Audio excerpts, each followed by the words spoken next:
Okay, so hear me out. The gaming market, especially the handheld gaming market, our wallets are crying right now, aren't they? But you know what? Our hearts, our little gamer hearts, they're super excited because after 8 years, we finally have the elusive Nintendo Switch 2. After rumors and leaks and all that stuff, it's finally here. Nintendo promises to usher in this new era of modern gaming with the Nintendo Switch 2 with better fidelity, better graphics, new design, new battery, blah, blah, blah.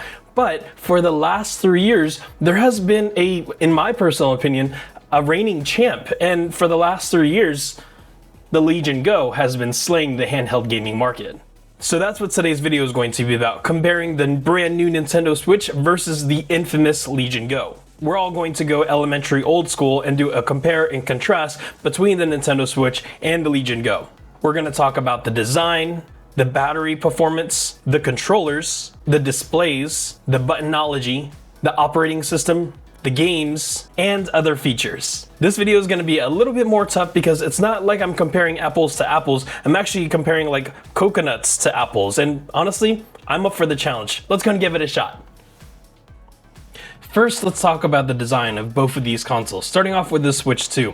The Switch 2 is actually a very compact device. Even though it has a 7.9-inch display up here, it's actually really slim. It's really meant for portability, which can be a good and a bad thing, but a lot of people who buy the Nintendo Switch are going to be using the Nintendo Switch because they can switch between having a portable on-the-go device or having a device that can be put in a docking station to be a more traditional console. The Nintendo Switch 2 is actually relatively light, and the Nintendo Switch 2 is really slim. I would say if you're going to compare your phone with a case on it, it's actually going to be about the same width as what the Nintendo Switch 2 is. The Switch 2 on the back has a kickstand, and this can actually be used in different angles. You can see here that it can be open in kind of really obtuse angles and really kind of acute angles. And so this kickstand, even though I liked the Switch OLED's kickstand, kind of like a panel in the back, this one is actually really good.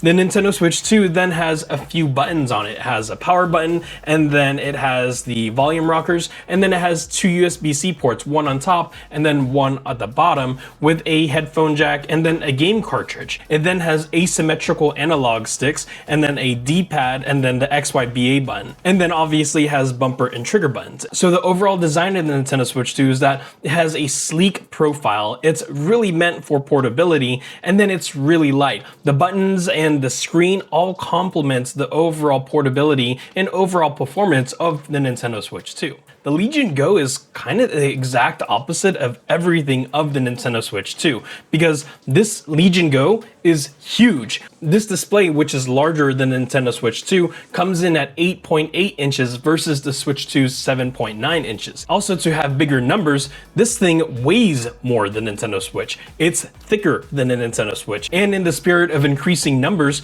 the buttons on the Lenovo Legion Go are radically more than the Nintendo Switch 2. Because on top of the kind of traditional button layout that a gaming console would have with the thumbsticks and then the D-pad and the XYBA buttons, the Legion Go then has a touch sensor pad right here, and then on the back it has paddle buttons, and then it has side buttons, and then the other controller has more paddle buttons. The Legion Go actually has a scroll wheel over here, and so the Legion Go has quite a lot of buttons going for it. In terms of kickstand, the Legion Go has its own version of the kickstand, very similar to how the Switch OLED had it, and this is an actual panel versus just kind of a U-shaped kickstand that the Switch 2 has. Honestly, I wish that Nintendo kind of kept this panel kickstand for the Nintendo Switch 2, but honestly, they're both really good. In terms of ports, the Legion Go has two USB-Cs, again, one on top and then one on the bottom. It then has a headphone jack, obviously a power button, it has volume rockers, and then you can see the fans on the Legion Go are much more larger and prevalent than the fans here on the Nintendo Switch 2. So now let's talk about arguably the most innovative hardware aspect of the Switch 2 and the Legion Go, and that's going to be the removable controller, because both of these controllers are going to be removable on both of these devices. Both of these devices offer their pros and cons, such as the fact that the Switch 2's Joy-Con has always had kind of like this streamlined design. The buttonology, the design language has always been really just streamlined and sleek.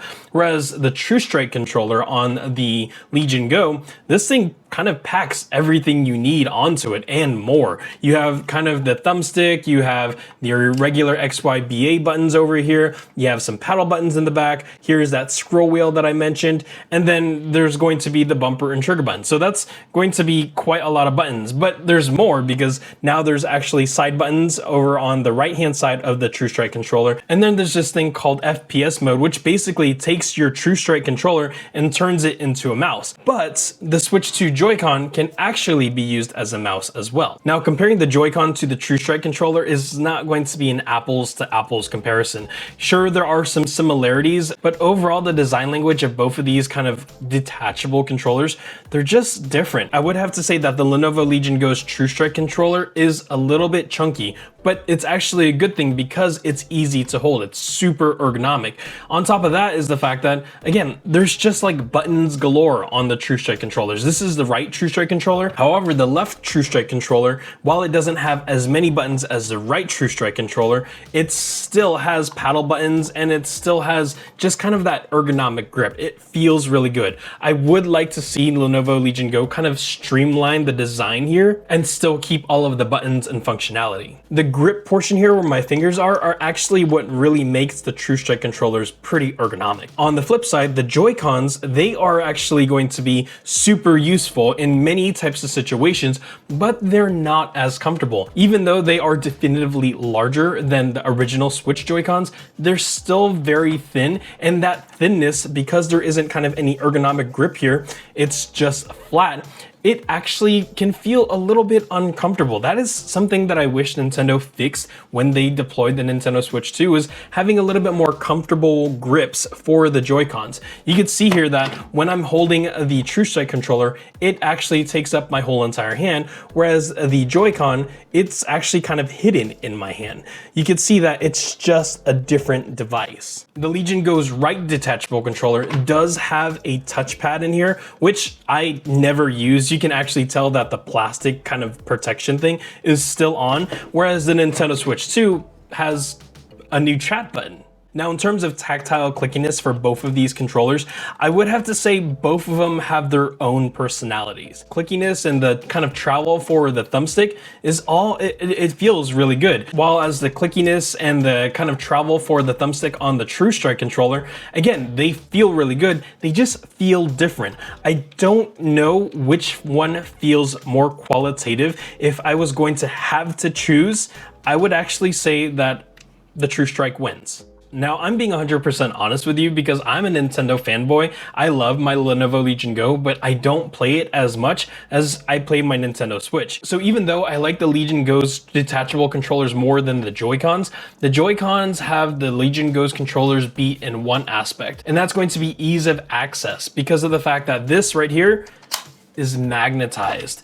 This is going to be the thing that brings me back to the Switch's controllers all the time, is the fact that by one button and a pull, I'm able to go ahead and detach the controllers almost seamlessly. I can't say that's going to be true for the Lenovo Legion Go because this is actually using some type of weird track system, and the Lenovo Legion Go controllers are going to fit into said track system. So when I first received this Lenovo Legion Go from my brother for my birthday, I had no idea how to detach these controllers, and it was kind of confusing. There was a little bit of a learning curve there, but essentially you would take this right here and then fit it into that right there. And there's a very specific way to do that. You can't just kind of touch it together and it works. No, you kind of have to like do a preliminary check like this, and then once you have it kind of like that, then you slide it up, which just seems a little bit counterintuitive. And so here's the other side. Again, you kind of take it right here, you kind of jiggle it around, check and see if it's in the track, and then you push up. And so it does actually start to work and feel better as you get used to it, but it does have a little bit of a learning curve from just taking this, pressing a button, and detaching the Joy-Con controller. So overall, I do like the Nintendo Switch 2's Joy-Con detachment and attachment design more than I like the detachment and attachment style of the Legion Go. So before we start talking about the inner specs and performance of the two devices, I do want to talk about the weight. The Nintendo Switch 2, because its design language is so simple and it's so streamlined, the Nintendo Switch 2 comes in at a weight of 401 grams, or if you're in America, that's going to be 0.88 pounds, which just makes it a super light device.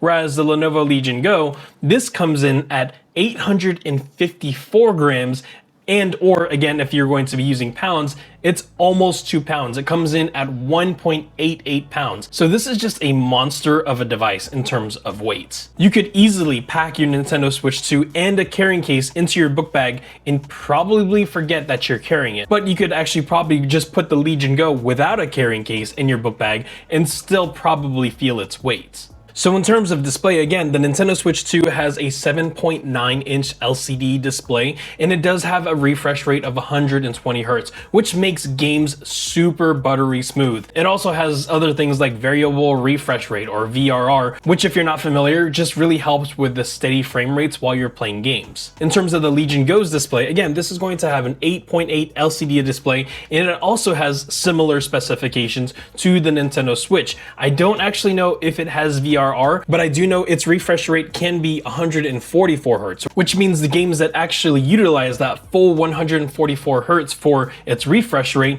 the games are just going to be magnificently smooth. So one thing that I wish that both of these displays had is going to be OLED displays, basically making the blacks in the kind of display super black and the colors super vibrant. Neither one of these are OLED displays, and that's kind of a bummer. That the Nintendo Switch 2, it just came out, and I mean, honestly, I feel like after having waited 8 years and knowing that Nintendo has the capability to release a Nintendo Switch with an OLED display, why didn't they include that into their modern generation console? As for the Legion Go, I'm kind of giving it a little bit of allowance here because it's truthfully a 3-year-old device. So the fact that it has an LCD display with 144 Hertz is actually a little bit better than the Nintendo Switch 2. Regardless of the fact, both of these displays are really amazing. Even though they're not OLED, even though OLED is on my wish list, the colors are nice and clear. The fidelity is nice and smooth. The graphics are nice and sharp. And I had to say that even though the Legion Go is older, it looks really good. Now, both of these devices can actually be used in tabletop mode. They can also obviously be used in handheld mode, but the Nintendo Switch has something going for it, which is going to be a docking station. When your Nintendo Switch 2 is connected to its docking station, it actually kind of goes on steroids because the kind of processing power is amplified. In terms of graphics, while in handheld mode, the Nintendo Switch 2 outputs 1080p. However, if you're going to take the docking station, and obviously it'd be connected to your TV, once your Nintendo Switch 2 is in its docking station, it now outputs 4K. So if your TV can support 4K, you're now playing Nintendo Switch exclusives like Breath of the Wild, Mario Kart, Pokemon, all at 4K resolution. While this docking station does enhance the Nintendo Switch 2's capabilities, it's pretty much just a docking station. There's a USB-C portion kind of in the interior section right here, and that's how your Nintendo Switch is going to actually attach. There's 2 USB-A's on the left-hand side, and then on the inside, you have a HDMI port, a LAN port, as well as the AC adapter, the USB-C, and that's pretty much it. Whereas on the Legion Go, there isn't any proprietary docking station. I actually had to go to Amazon and buy this JSOX docking station, and this attaches to Legion Go via USB-C, and then you can see on this docking station there's going to be 3 USB-A ports, 1 HDMI port, and then a USB-C port, and then on the left-hand side is going to be a data drop or a LAN port. And then the Legion Go is actually just going to kind of sit inside of the docking station like this. Hey there, Future Derek here, and I'm sorry, but I forgot to mention something in the original A-roll. And basically, in terms of display for the Lenovo Legion Go versus the Switch 2, the Legion Go consistently puts out, I think, 2K resolution or just above 1080p. So if you're playing in handheld mode, you're going to get better graphics on the Legion Go than you would on the handheld mode for the Switch 2. So if graphics for you on the go is a very important thing, maybe the Legion Go is the way you should be going. So now let's talk about storage. The Nintendo Switch 2 has an internal storage of 256 gigabytes, which is a lot. It's leaps and bounds from the original Switch 2's hard drive.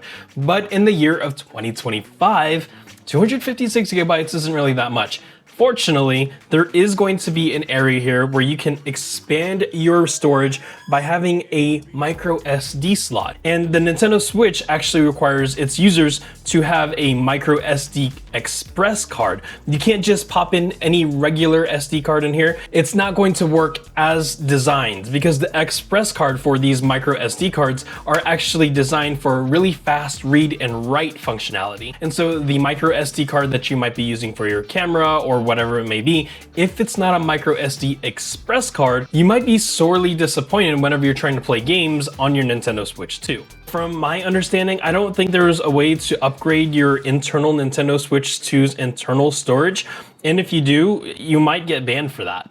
For the Legion Go storage, you can actually have two different versions. You have a terabyte and then a 512 storage, and obviously that's going to have subjective prices respectfully, but the Lenovo Legion Go actually has a micro SD card slot at the top here. So the micro SD card slot here on the Legion Go doesn't have any extenuating stipulations for you to have a certain type of memory card. You can insert a qualitative micro SD card here. It doesn't have to be an express card, and that essentially increases your storage because there are micro SD cards out there that are 1 terabyte, 2 terabytes, and then that exponentially increases the overall storage of what you have on your Legion Go. Whereas on the Switch 2, while you can have a micro SD card in here, the biggest micro SD express card that I've seen as of July of 2025 is 256 gigabytes. So in total, for the Nintendo Switch 2, 256 gigabytes for the external storage, 256 gigabytes for the internal storage.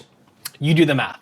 Moving on to the touchy subject of performance. The Switch 2, I can receive about maybe 2 hours, maybe about 2.5 hours, depending on the game that I'm playing. And so that's not bad. I think 2 hours is actually the standard for gaming handhelds. But again, that's kind of disappointing because the Nintendo Switch 2 just released a month ago. And I mean, 2 hours is definitely not bad. I could take this on a plane and play for 2 hours and then charge it for a little bit and play a little bit more. I just wish that Nintendo, in its 8 years of developing the Switch 2, I wish they had a way to, I don't know, give me 3, 4, maybe 5 hours of gameplay on a single charge. As for the Legion Go, I'm getting about 2 hours, sometimes about 3 hours, again, depending on how extensive the game is for whatever I'm playing. And so I don't actually know the milliamp hour numbers for each of the batteries for both of these consoles. I do want to say that in terms of battery performance, I'm not really complaining, I just wanted more.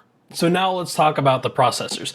The Nintendo Switch 2 has a customized NVIDIA Tegra processor, which is actually a really good thing because when you think of processors, let's say the iPhone, for example.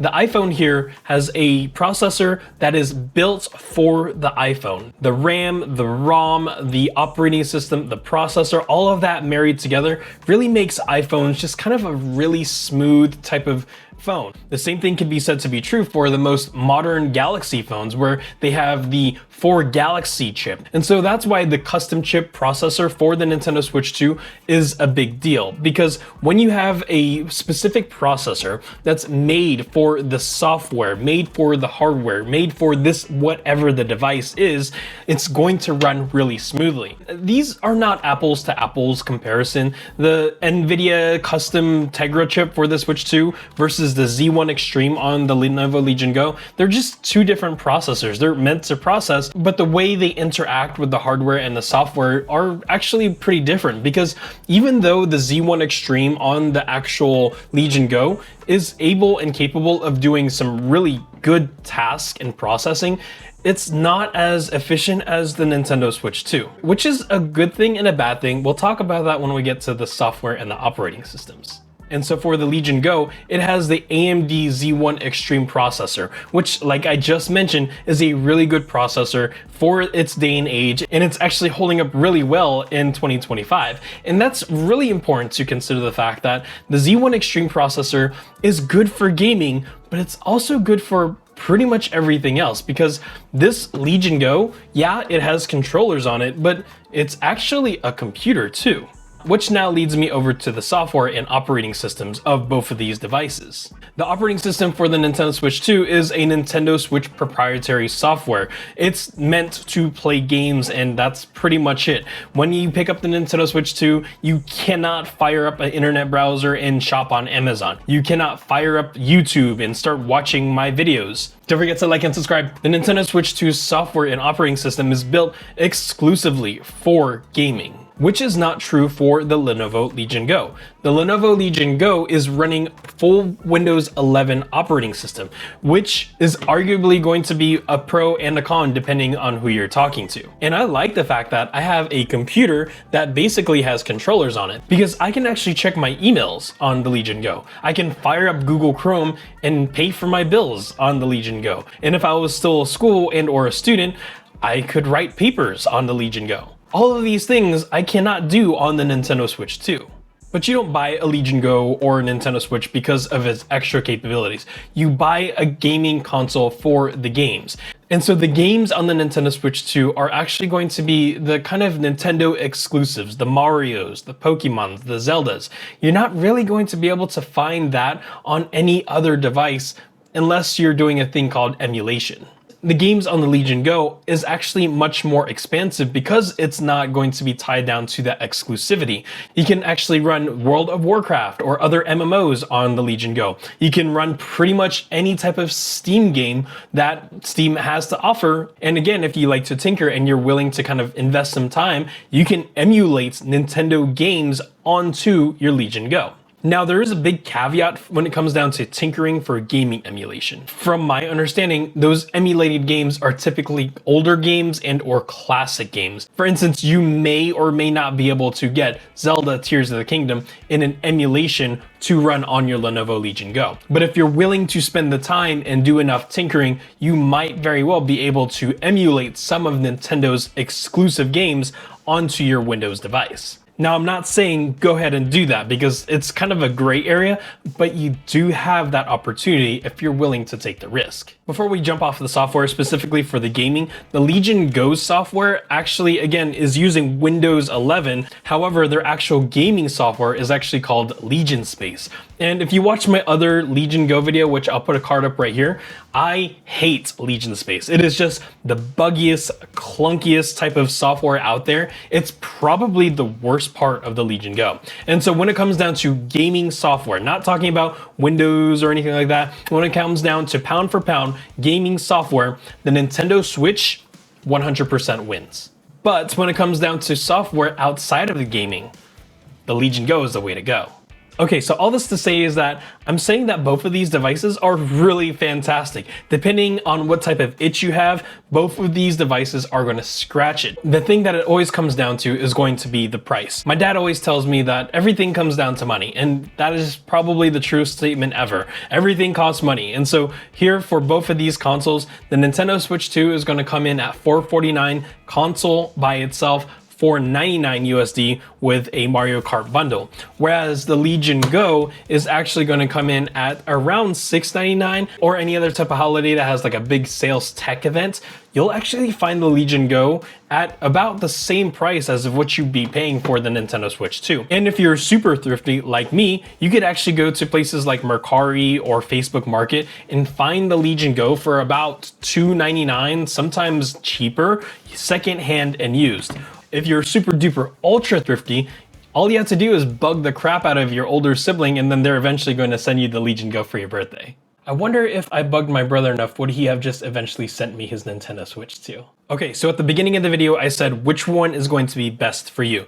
And honestly, if I had to choose one, if I just absolutely had enough money to buy one or the other, it'd be the Lenovo Legion Go. Don't get me wrong, I love the Nintendo Switch 2. However, again, if I only had the perfect amount of money to buy either one or the other, it would be the Legion Go, strictly and almost exclusively because of the fact that it is super versatile. I mean, technically, if you have the Legion Go, you don't need a laptop, you don't need a desktop, you have it right here. You probably want to invest into a docking station to extend monitors and displays on your Legion Go, but generally that's still cheaper than buying a full-blown laptop and or a desktop. I actually have a video coming out very soon where I use my Lenovo Legion Go as my main and only computer for 1 week, meaning I don't use my MacBook or my iBuyPower Slate 8 mesh right here. All right, everybody, I hope you enjoyed this video. I really love both of these devices.